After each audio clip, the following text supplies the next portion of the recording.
በዚህ ከተማ የሚኖሩ ሰዎች በጠቅላላ እጃቸው ላይ ሰዓት ተገጥሞላቸዋል። ሰዓቱም የመሞታቸውን ቀን ይወስናል።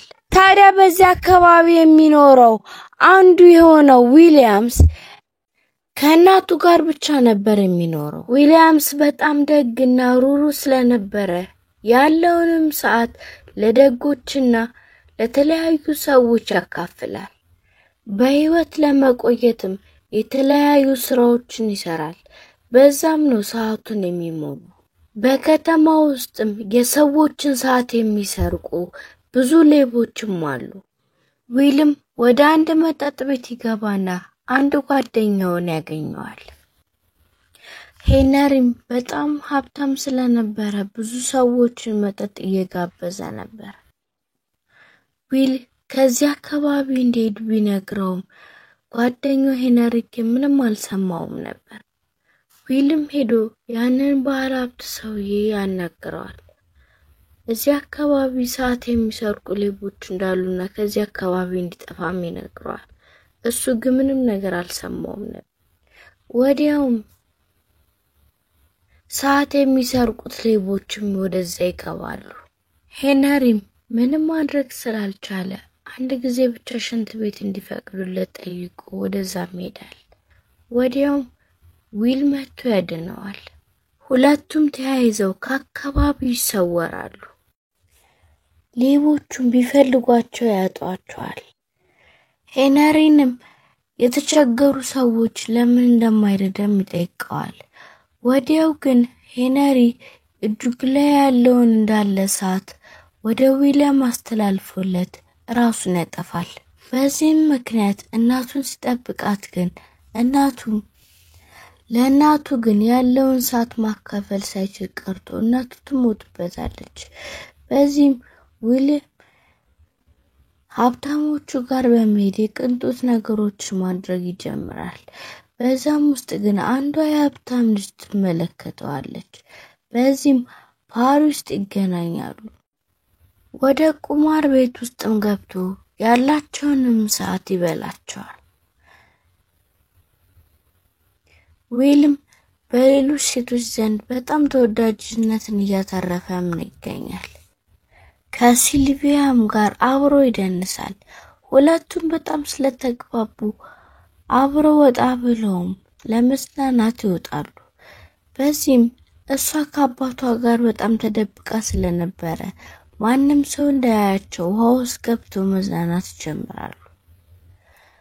ከደቂቃዎች በኋላ ግን እሱን እየፈለጉት የነበሩት ፖሊሶችም ሄነሪን እንደገደለውና ያለውንም ሰዓት እሱ እንደወሰደበት ሲጠይቁት እሱ ግን ሲልቪያን ይዞ በመሄድ አግቷት ይጠፋል።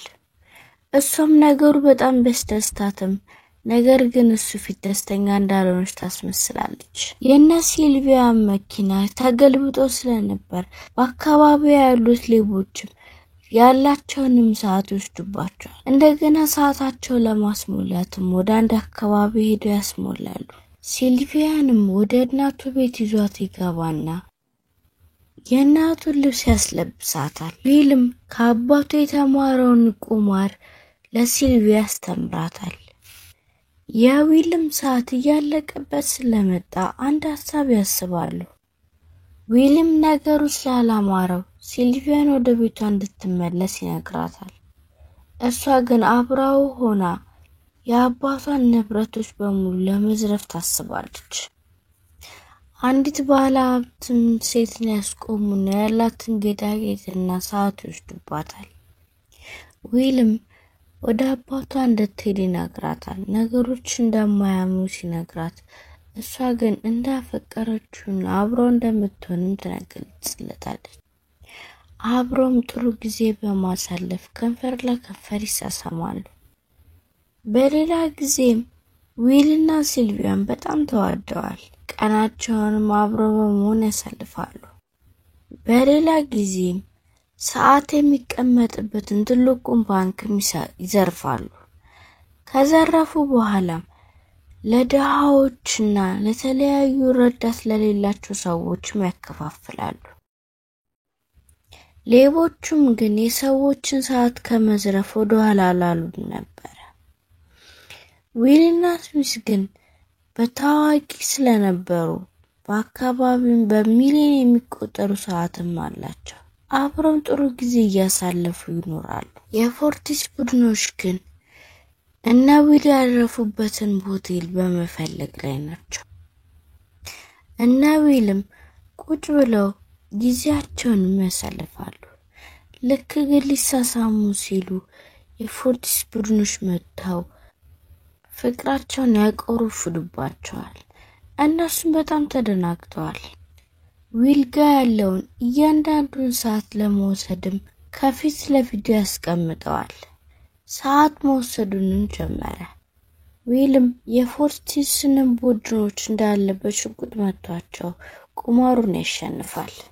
እነዛን ደሃ ህዝቦች መርዳት እንዳለበት ይሰማዋል። ሲልቪያም ወደ አባቷ ትሄድና ከመካከላቸው ግን ዊል እንደነበር አላስተዋሉም ነበር። 1 ሚሊዮን የያዘውንም ሰዓት ወስደው ይሄዳሉ። እና ዊልም የሰረቁትን ሰዓት በመያዝ ያመልጣሉ። ያመጣውንም የ1 ሚሊዮን ሰዓት ለማያ አሳልፎ ይሰጣታል። ነፃ ሰዓት ወደሚታደልበትን ቦታ ሲከፈት እየተሯሯጡ ህዝቡም ይሄዳል። ግርግሩን በመጠቀምም እነ ዊል ከአካባቢው ይሰወራሉ። እየተሯሯጡ እያለም ሊዮን ከፊታቸው ይመጣና ይደነቅ። ሰዓታቸው ያለቀ በመሆኑም ሊዮን ፊት ለፊታቸው ይሞታል። እነሱም ተስፋ ስለቆረጡ ያላቸውንም ሰዓት በመሳሳም ያሳልፋሉ። ነገር ግን ዊል ትዝ ሲለው መኪና ውስጥ የሰዓት መሙያ እንደነበር ሲያስታውስ ሙልቱም ወደ ሲልቪያ እየሮጠም ይሄዳል። ደርሶላትም ህይወቷን ያተርፈዋል። የእናቱን ህይወት ባለማትረፍ ቢቆጨውም እሷን ግን ስላተረፈ በጣም ደስ ይለዋል። በከተማ ውስጥ የሚገኙ ሁሉም ህዝቦች ሀብታም ሆነዋል። ምክንያቱም ደግሞ በዊልና በሷ ነበረ። በዚህም ፊልማችን ይጠናቀቃል። የማቀርብላችሁን ፊልሞች የምትወዷቸው ከሆነ ሰብስክራይብ እና ላይክ እንዳይረሳ።